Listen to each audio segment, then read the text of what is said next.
Алматы мектеп оқушылар сарайы Алматы қаласының жергілікті маңызы бар тарихи және мәдени ескерткіштерінің мемлекеттік тізіміне енген сәулет өнері ескерткіші. Конструкциялық шешіміне жылжымақ қалыпты тұтас темірбетон пайдаланған. 9 балл жер сілкінісі болу қаупі бар аймақты тұңғыш рет ұзындығы 9 және 12 метрлік жабын плиталар қолданылып, ол жоспарлық шешімді ұтымды пайдалануға мүмкіндік туғызған. Ғимаратты әрлеу ісінде Маңғыстау ұлытасы, Қаратаудың мәрмәрі, Қордайдың граниті, Ақбор, кейбір бөлмелер жабынынан ерекше қабыршақты плиталар қолданылды. Сарай 2009 орынға есептелген. Ғимараттың архитектуралық композициялық шешімі өзіндік ерекшелігімен көз тартады. Жоба құрылымы бұрында ырғақ пішінді болып келген. Соның арқасында ғимарат бай, көлемдік және жарық құбылысы пластикасынан ие болған. Құрылыстың орталық бөлігі ғимаратқа сәндік сипат беретін күмбезбен көмкерілген. Күмбездің сол жағында биіктігі 40 метр обсерватория мұнарасында екі қанатқа жайыла жатқан спираль тәрізді құрылыстар түйсілді. Жалпы ғимарат 1980 жылы соңындағы кеңестік замандағы сәулеттің бір мысалы, модернизмге жақын эксперименталды жоба ретінде қабылданған болатын. 1984 жылы бұл ғимарат республикалық маңызы бар архитектуралық ескерткіштер тізіміне енгізілген болатын. Келесі бізде бұл Вознесенский кафедралық шіркеуі. Құрылысы бір-бірімен тек темір бекіткіштермен қыстырылып, ағаштардан ғана 56 метр биіктікте тұрғызылған дүниежүзіндегі екінші биік ғимарат болып саналады. Ағаштан тұрғызылғанмен тасқа бергісіз биіктігімен танылған бұл ғимарат 1977 жылы Қазақстан қонақ үйі салынғанға дейін ең биік нысан болып саналған болатын. 1911 жылы Верный қаласында болған жойқын жер сілкінісінде барлық жер үйлер қираған кезде шіркеудің тек бір кресті ғана майысқан болатын. Шіркеудің темір крестермен аяқталатын 6 бағанасы бар. Ішкі құрылымдары Ресей мен Украинаның көркемөнер шеберханаларында жасалған. Әулиелердің көркем бейнелерін суретші Николай Хлудов өрнектеген болатын. Материалдарына келетін болсам, Вознесен соборының басты ерекшелігі ол толықтай ағаштан жасалған, яғни бір металл шегесіз тұрғызылған болатын. Негізгі материалдар бұл сібірлік балқарағай. Бұл ағаш түрі өте тығыз әрі төзімді болып келеді. Сол себепті жер сілкінісіне шыдамды деп танылған.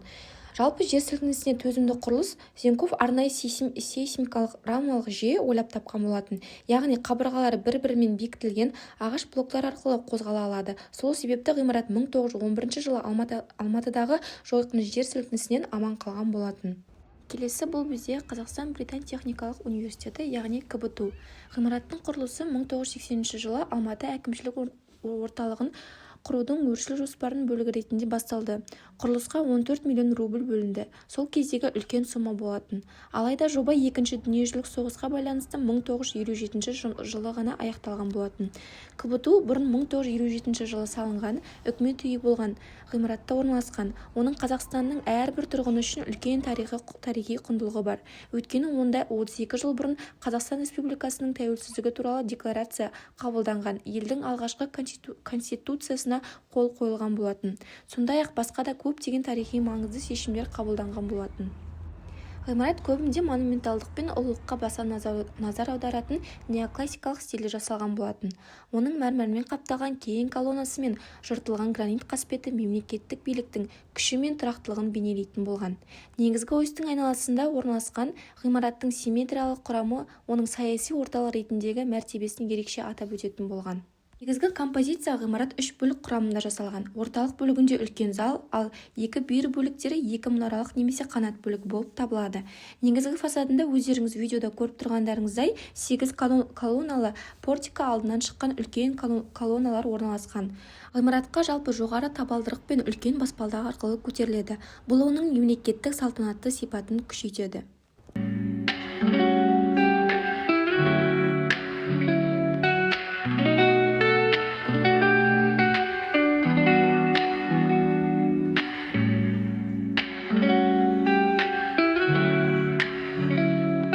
Келесі Ықылас Түкенұлы атындағы ұлттық музыкалық аспаптар мұражайы. 20 ғасырдың 80-ші жылдары құрылған. Ғимарат рептов стилі ретінде танымал, жаңа орыс стилінде орындалған. Көне ағаш сәулет өнерінің ерекше үлгісі болып табылады. Мұнара түріндегі 4 жақты шатыр төбесінде одан кішірек 4 жақты шатырмен жабылған кішігірім шолу алаңы орналасқан. Терезе жақтаулары, маңдайшалар, үлкен есік алды қалқасы, есік жақтаулары және басқа да бөлшектері көз тартарлық ағаш оюларымен молынан безендірілген. Жалпы кеңестік заманда оларға үйлесімді қазақ ою элементтері қосылған болатын. 2012-2013 жылдары музей ғимаратында кең ауқымда қалпына келтіру жұмыстары жүргізілді. Жұмыстар кезінде мамандар ғимараттың түпнұсқалық түрін сақтап қалуға барынша тырысқан болатын. Ал мұражайдың ішкі келбеті түбегейлі өзгерді. Нәтижесінде музей ең жоғары технологиялы мәдени институттар қатарына енген болатын. Қазақ КСР орталық мемлекеттік мұражайы алғаш рет 1929 жылы Мәскеу сәулетшісі Сергей Константинович жобалаған болатын. Ғимараттың келбеті монументалды симметриялы 3 бөліктен тұратын композицияға салынған. Мұражайдың ортасында ғимаратта үстемдік ететін биіктігі 39 метр күмбезбен жабылған кең басты зал бар.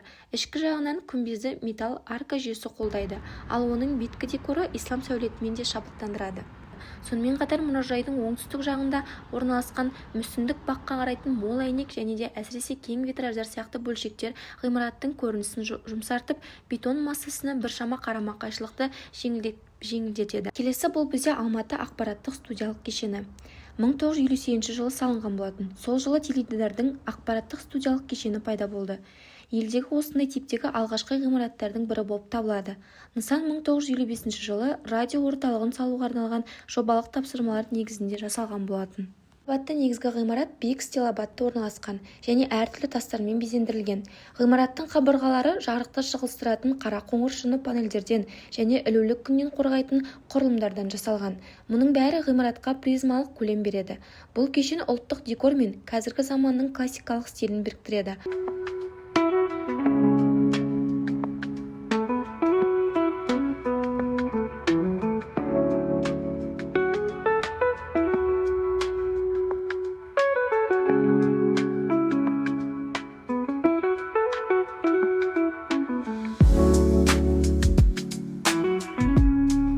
Азиялық архитектуралық сталактер түрінде ойылған ақ мәрмәр карниз ғимаратқа бірегейлік береді.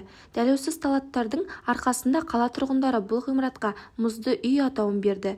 Кешеннің ішкі бөлігінде мәрмәр, ақ қабық және бағалы ағаш түрлері қолданылады. Ғимарат республика алаңының архитектуралық ансамблінің құрамына кіреді және қала құрудың маңызды функциясына ие. Келесі бұл бізде Интерконтинентал Алматы қонақ үйі. Алматының қақ ортасында орналасқан және оның ажырамас бөлігі болып табылады. Қонақ үйдің нөмірлері қорында әртүрлі санаттағы 277 қонақ бөлмесі, соның ішінде президенттік нөмірлері бар.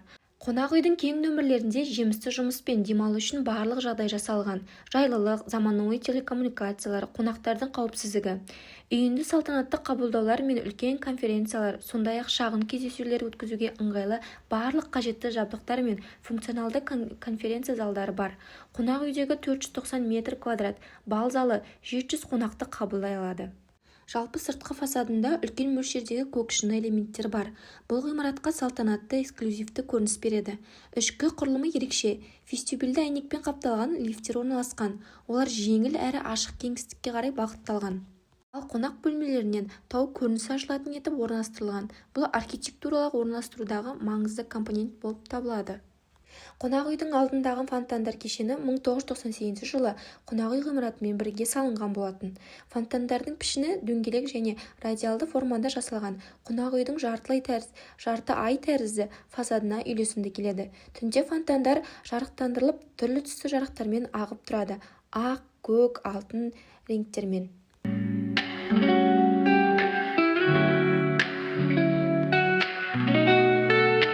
Келесі бұл бізде Әл-Фараби кітапханасы. Орта Азиядағы жоғары оқу орындары арасындағы ең үлкен кітап қорына ие мекеме. Бүгінгі таңда кітапхана қоры 2 миллионнан аса кітапқа жеткен. 1934 жылы университетпен бір уақытта құрылды. 2012 жылы кітапхана шығыс стилінің элементтерімен үйлесімді, жаңа технологиялармен және коммуникациялық шешімдермен жабдықталған. Ғылым ордасының алғашқы іргетасын елбасымыз Нұрсұлтан Әбішұлы қалаған екен. Оның ашылу салтанаты 2013 жылдың наурыз айында өткен болатын. Ғимарат негізінен 5 қабаттан тұрады. Фасадында үлкен шыны бөлім бар. Кіреберістен жоғары шыңы көрінеді. Бұл ғимараттың визуалды белгілерінің бірі. Ішкі кеңістіктерінде оқу залдары, электрондық залдар, сонымен қатар коворкинг аймақтары бар. Сыртқы және ішкі архитектурасында шығыс стильдік элементтер, мысалға купол пішінді төбелер немесе сыртқы мен ішкі бөлмелерде байқалады.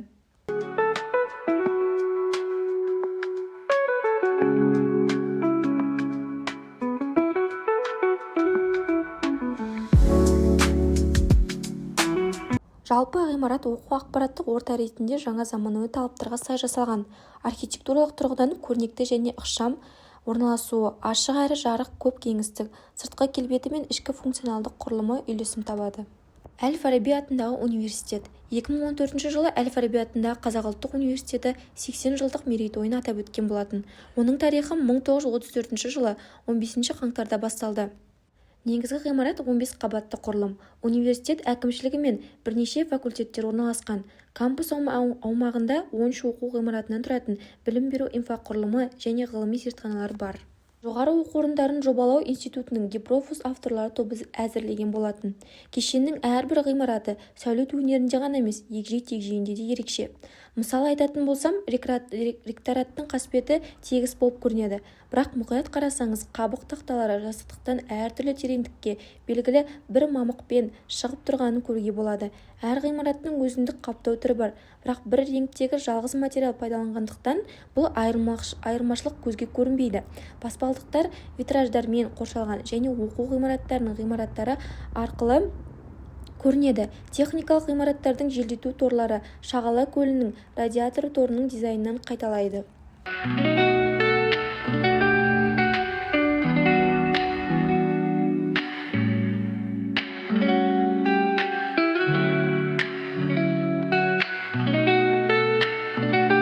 Метрополь тұрғын үйі ультрасәнді сәулет пен технология үйлердің қасбеттеріндегі тірі ағаштармен біркелкі үйлеседі. Панорамалық терезелері бар қасбеттердің сызықтары подиумдар мен балкондармен қиылысады. Оларда ағаштар орналасқан. Түсі мен құрылымы жағынан қарама-қарсы әрлеу материалдары заманауи. Метрополь электрикасы бір қарағанда жаулап алады. Метрополь бұл 12, 17 және 19 қабатты тұрғын үйлер. Олар пәтерлерді күн сәулесімен, таза ауамен және қала мен таулардың панорамалық көріністермен қамтамасыз етеді. Метрополь ыңғайлы шығу және паркингке кіру үшін автокөліктің айналымы қозғалысын қамтамасыз ететін тұрғын үй.